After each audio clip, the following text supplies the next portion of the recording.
नमस्कार, स्वागत है आपका न्यूज़ लॉन्चर पर। मैं हूं अशोक वानखड़े, लेकर आया हूं आपका अपना कार्यक्रम द डायरेक्ट हिट। क्या एनडीए गठबंधन अपने ही पार्टनर से हिट होने जा रहे हैं? थोड़ा मैं आपको पीछे ले चलता हूं।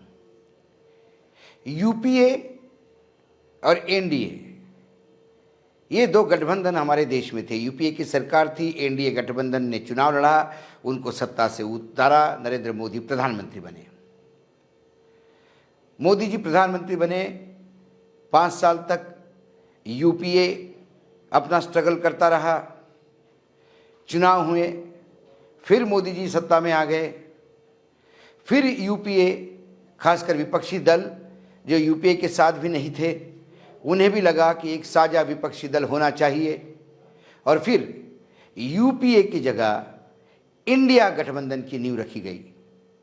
नीतीश कुमार जनता दल यूनाइटेड के बिहार के मुख्यमंत्री, ममता बनर्जी बंगाल से, महाराष्ट्र से शरद पवार, ऐसे कई लोगों ने सोचा कि यूपीए को छोड़िए, एक नया गठबंधन बनाते हैं, नया मोर्चा बनाते हैं। और फिर बात हुई कि नए मोर्चे में कौन होगा। नए मोर्चे में वो तमाम लोग होंगे जो यूपीए में भी नहीं थे, और एक गठबंधन बना जिसका नाम इंडिया रखा। बेंगलोर में ये बात हुई। जब बिहार में पहली मीटिंग हुई तो मोदी जी और उनके कुनबे ने उसका मजाक उड़ाया। जब दूसरी मीटिंग बेंगलोर में हुई तब मोदी जी ने इसकी सीरियसनेस को भापा, और 2014 से लेके 2022 तक लगातार केंद्र में सत्ता में रहने के बावजूद भी सरकार भले ही एनडीए की कहलाई हो, लेकिन एनडीए गठबंधन की कभी मीटिंग तक बुलाई नहीं गई थी। आनन फानन में जिस दिन बेंगलोर में इंडिया गठबंधन का जन्म हो रहा था, उसी दिन नए एनडीए गठबंधन ने अपनी मीटिंग की, और एनडीए गठबंधन में करीब करीब 38 राजनीतिक दल शामिल हुए। पुराने एनडीए की हालत क्या थी? सबसे पहले जो नेचुरल अलाइज जिसको बोलते हैं, भाजपा के हिंदुत्व की विचारधारा वाली पार्टी, ऐसे नेचुरल अलायंस में उनके साथ शिवसेना थी महाराष्ट्र से, बाल ठाकरे की, और अकाली दल था पंजाब से। संयोग से 2022 आते आते शिवसेना भी एनडीए गठबंधन से बाहर चली गई, और अकाली दल ने भी किसान आंदोलन के समय मोदी जी का साथ यानी एनडीए गठबंधन को राम राम कर दिया। ऐसे में कहने के लिए तो एनडीए गठबंधन था, लेकिन था तो सिर्फ बीजेपी, साथ में ऐसे कोई दल कि जिनका कोई वजूद ज़्यादा है नहीं।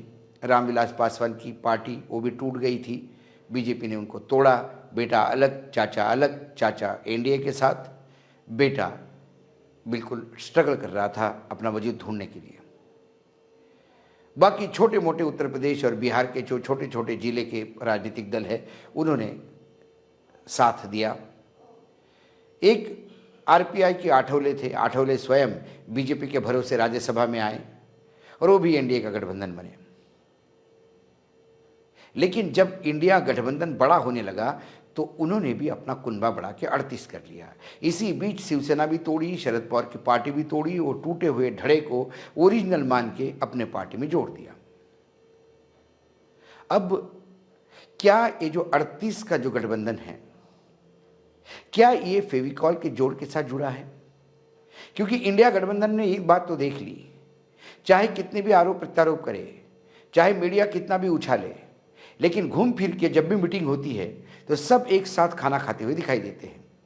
इसके मायने ये हैं कि जो खबरें प्लांट की जाती है या परोसी जाती हैं, वो ज़्यादातर इंडिया गठबंधन के टूटने की होती है, और जितनी खबरें ज़्यादा स्ट्रांग, उतना इंडिया गठबंधन ज़्यादा फेविकॉल के जोड़ से जुड़ा हुआ दिखता है। लेकिन एनडीए में क्या क्रैक्स आना शुरू हुए?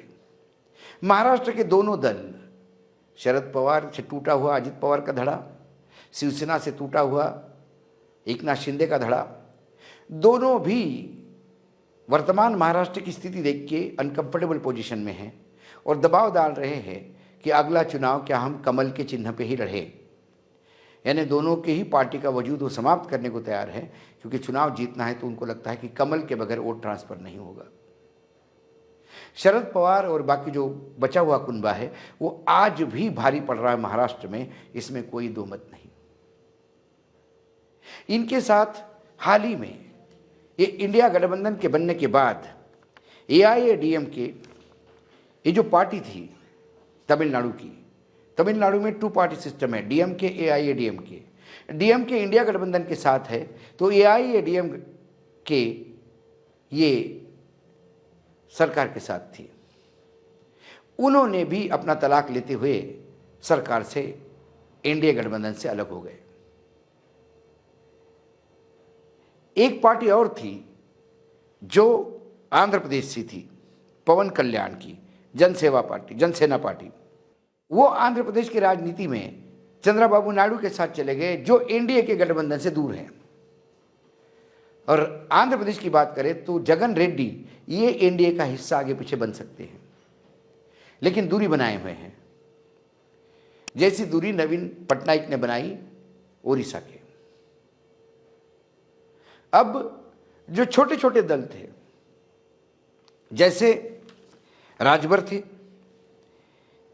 लेकिन राजभर का अब कहना यह है कि उन्हें मंत्री पद दिया जाना था। वो बीजेपी में मंत्री थे, वो समाजवादी पार्टी से चुनाव लड़े, फिर वापस बीजेपी में चले गए। उनके साथ एक विधायक और एक दारा सिंह चौहान करके एक बड़े वजूद के नेता है, आकाश सक्सेना उनका विधायक है। यहाँ उनको मंत्री पद मिलना था, लेकिन योगी जी ने अड़ंगा लगा दिया। वो वहाँ से नाराज़ हैं। अब वो मीडिया में बताते हैं कि कांग्रेस के प्रमोद कृष्णन, जो कल की पीठ के पीठेश्वर है, उन्होंने उनको इंडिया गठबंधन में न्योता भी दिया, कल्की के उत्सव में आने के लिए कहा। उन्होंने कहा मैं ज़रूर जाऊंगा। वो इंतज़ार कर रहे हैं कि यदि एक्सपांशन में उनको जगह नहीं मिलती तो वो इंडिया गठबंधन में शामिल हो सकते हैं। उपेंद्र कुशवाहा, बिहार में लगातार चर्चा है कि उनकी नज़दीकियाँ नीतीश कुमार के साथ हो रही है। बिहार में ऐसे कई छोटे दल हैं जो जातिगत राजनीति से उभरे थे। वो सारे के सारे जातिगत जनगणना के बाद कहीं ना कहीं आरजेडी जेडीयू के गठबंधन के साथ नज़दीकियाँ बढ़ाने के लिए आतुर है। वो एक कुनबा है जो एनडीए से छिटकता नजर आ रहा है। जोरामथांग ये मिजोरम के मुख्यमंत्री हैं, एनडीए के घटक दल हैं। उन्होंने तो इस बार चुनाव में नरेंद्र मोदी जी के साथ स्टेज तक शेयर करने के लिए मना किया था। मणिपुर में जो कुकीज़ के साथ हुआ उसका गुस्सा अभी तक उनका शांत नहीं हुआ, वो भी एनडीए से छिटकते नजर आ रहे हैं। दुष्यंत चौटाला, इनका विप्लव देव से वैसे ही 36 का आंकड़ा हो गया। और किसान आंदोलन हो या पहलवान आंदोलन हो, इन तमाम आंदोलन में वो बाहर है, मतलब उनकी लाइन अलग थी बीजेपी से। आने वाले समय में यदि दुष्यंत चौटाला छोड़ के कोई दूसरी राह पकड़ ले तो आश्चर्य नहीं होगा। कर्नाटक में बुरी हार के बाद बीजेपी ने देवगौड़ा साहब के साथ हाथ मिलाया। देवगौड़ा साहब का जो वजूद है वो ओल्ड मैसूर राज्य में है। वो कलिंगक समाज से आते हैं, कुछ मुस्लिम तबका उनके साथ था, लेकिन उनका जैसा ही बीजेपी में गए, उनके सिपासलार जो प्रदेश अध्यक्ष थे सीएम इब्राहिम, उन्होंने विद्रोह कर दिया। उन्होंने उनको पार्टी से निकाल दिया, लेकिन वो इनको नेता मानने को तैयार नहीं कि वो पार्टी से निकाले। कुल मिलाकर सभी राज्यों में कहीं ना कहीं एनडीए गठबंधन के लोग दूर होते नजर आ रहे हैं। 5 राज्यों के चुनाव हैं। 3 राज्यों के चुनाव में ऑलरेडी बीजेपी 2 राज्यों में बुरी तरह से हार गई है, हिमाचल और कर्नाटक में। दिल्ली भी हाथ से चली गई। लगातार ईडी का प्रकोप विपक्षी नेताओं पे, लगातार घटता हुआ जनसमर्थन, और इन 5 राज्यों के चुनाव यदि जैसे चाहिए वैसे बीजेपी को नहीं मिले और बीजेपी का स्टेक और कमज़ोर हो गया, मोदी ब्रांड और कमज़ोर हो गया, तो फिर जहाज डूबता नज़र आएगा और फिर जहाज से लोग पलायन करते नजर आएंगे। ऐसे में क्या यदि वाकई इन 5 राज्यों में 0.5 का स्कोर बीजेपी ने किया तो फिर क्या एनडीए के गठबंधन में सिर्फ बीजेपी और गिने चुने 1-2 लोग रह जाएंगे जो ईडी के गन पॉइंट से हैं, और चुनाव अनाउंस होने में के बाद जब आचार संहिता लगेगी तब वो भी क्या साथ रहेंगे? क्या वो भी छिटक जाएंगे? चर्चा ये भी जोरों से है कि मायावती भी इंडिया गठबंधन में आ सकती है आचार संहिता घोषित होने के बाद। अजित पवार भी वापस जा सकते हैं।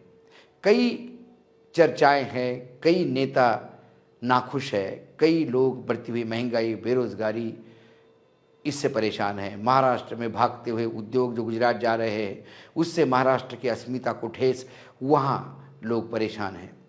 इन तमाम चीज़ों को देखते हुए आने वाले समय में ये 3 दिसंबर के नतीजे जो है वो आने वाले इंडिया गठबंधन और एनडीए गठबंधन के भी पार्टनर्स एक बार फिर तय करेगी। यदि इन 5 राज्यों में कांग्रेस अच्छा कर लेती है तो कांग्रेस का वजूद बढ़ेगा। ये बात अलग है कि एक डर है कि कांग्रेस का यदि अहंकार बढ़ता है तो उस बढ़ते हुए अहंकार से क्या कांग्रेस सबको जोड़ पाएगी, ये भी देखना है। लेकिन यदि इन 5 राज्यों के चुनाव विपरीत चले गए तो फिर बीजेपी के लिए भी बहुत परेशानी होगी। फिर अंत में यदि हम ये कहें कि ये 2 गुजराती अकेले एक दूसरे के सहारा देते हुए नजर आए तो आश्चर्य नहीं होगा, क्योंकि कई राजनीतिक दल ऐसे भी है उनका होना मात्र नाम लायक है, क्योंकि उन्होंने रजिस्ट्रेशन करवा के अपनी राजनीतिक दल तो बनाया, ना विधायक उनके पास है ना सांसद उनके पास है, लेकिन वो एनडीए गठबंधन के मेंबर है। एनडीए गठबंधन के ऐसे मेंबर किस काम के यदि 2024 के रण में उन्हें इंडिया गठबंधन के सामने जाना होगा। एक स्टडी मैंने सामने रखा जो अलग अलग राज्यों में जो एनडीए गठबंधन के जो पार्टनर्स हैं उनमें जिस हिसाब से नाराज़ी हो रही है, चर्चाएं हैं, और दूसरी तरफ इंडिया गठबंधन के लोग जिस हिसाब से पोचिंग यानी शिकारी बिल्कुल बंदूक लेके बैठा है कि कहाँ उधर से कोई छिटकता है और कहाँ मैं इसको पकड़ूं। इस आपाधापी के राजनीति में मुझे लगता है 3 तारीख के बाद जनवरी के पहले वीक तक बहुत सारा दृश्य सामने क्लियर हो जाएगा, धुन छट जाएगी, और एनडीए में कितने वाकई रहते हैं और इंडिया कितना स्ट्रांग होता है ये तो समय बताएगा। लेकिन आज जो चर्चाएं चल रही हैं, आज जो विभिन्न राज्यों में मेरी बात होने के बाद जो मेरे पास जो इनपुट था उसको साझा करने का प्रयास मैंने किया, और इस पूरे प्रयास में मुझे ये लगता है कि जो हिट हो रहा है वो फिर एनडीए गठबंधन दिखाई देता है, और हिट करने वाले कोई बाहर के नहीं, उनके ही अपने पार्टनर हो तो आश्चर्य नहीं होगा। आज इतना ही, कल फिर आता हूँ किसी विषय के साथ, तब तक के लिए नमस्कार। देखते रहिएगा न्यूज़ लॉन्चर।